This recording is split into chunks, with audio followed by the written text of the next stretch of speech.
Catéchisme de l'Église catholique, la profession de foi, je crois en l'Église. Numéro 4, l'Église est apostolique. Numéro 857. L'Église est apostolique parce qu'elle est fondée sur les apôtres, et cela en un triple sens. Elle a été et demeure bâtie sur le fondement des apôtres. Éphésiens 2, 20. Témoins, choisis et envoyés en mission par le Christ lui-même. Elle garde et transmet avec l'aide de l'Esprit qui habite en elle l'enseignement, le bon dépôt, les saines paroles entendues des apôtres. Elle continue à être enseignée, sanctifiée et dirigée par les apôtres jusqu'au retour du Christ, grâce à ceux qui leur succèdent dans leur charge pastorale, le collège des évêques assisté par les prêtres, en union avec le successeur de Pierre, pasteur suprême de l'Église. Père éternel, tu n'abandonnes pas ton troupeau, mais tu le gardes par tes bienheureux apôtres sous ta constante protection. Tu le diriges encore par ces mêmes pasteurs qui continuent aujourd'hui l'œuvre de ton Fils. La mission des apôtres. Jésus est l'envoyé du Père. Dès le début de son ministère, il appela à lui ceux qu'il voulut, et il en institua 12 pour être avec lui et pour les envoyer prêcher. Marc chapitre 3, versets 13 et 14. Dès lors, ils seront ses envoyés, ce que signifie le mot grec apostoloi. En eux continue sa propre mission.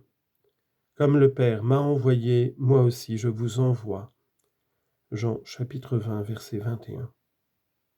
Leur ministère est donc la continuation de sa propre mission. Citation, « Qui vous accueille, m'accueille », dit-il aux 12, Matthieu chapitre 10, verset 40. Jésus les unit à sa mission reçue du Père, comme le Fils ne peut rien faire de lui-même. Jean chapitre 5, versets 19 et 30. Mais reçoit tout du Père qu'il a envoyé, ainsi ceux que Jésus envoie ne peuvent rien faire sans lui, de qui ils reçoivent le mandat de mission et le pouvoir de l'accomplir. Les apôtres du Christ savent donc qu'ils sont qualifiés par Dieu comme ministres d'une alliance nouvelle. 2 Corinthiens 3, 6. Ministres de Dieu. 2 Corinthiens 6, 4. En ambassade pour le Christ. 2 Corinthiens 5, 20.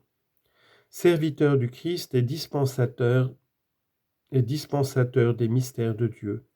1 Corinthiens 4, 1.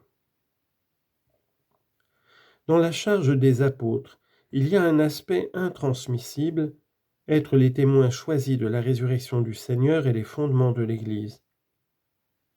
Mais il y a aussi un aspect permanent de leur charge. Le Christ leur a promis de rester avec eux jusqu'à la fin des temps.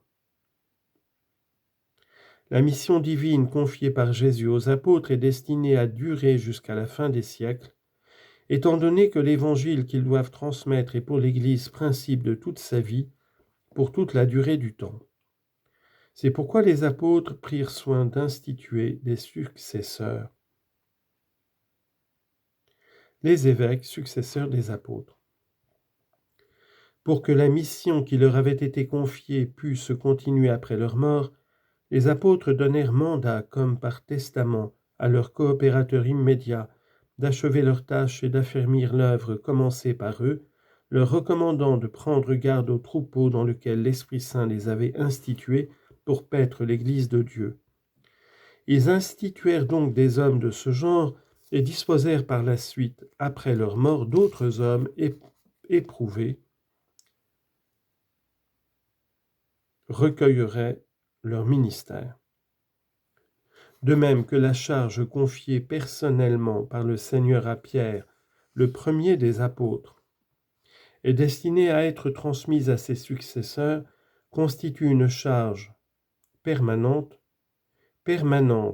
est également la charge confiée aux apôtres d'être les pasteurs de l'Église, charge dont tout l'ordre sacré des évêques doit assurer la pérennité. C'est pourquoi l'Église enseigne que les évêques, en vertu de l'institution divine, succèdent aux apôtres comme pasteurs de l'Église, en sorte que, qui les écoute, écoute le Christ, qui les rejette, rejette le Christ et celui qui a envoyé le Christ.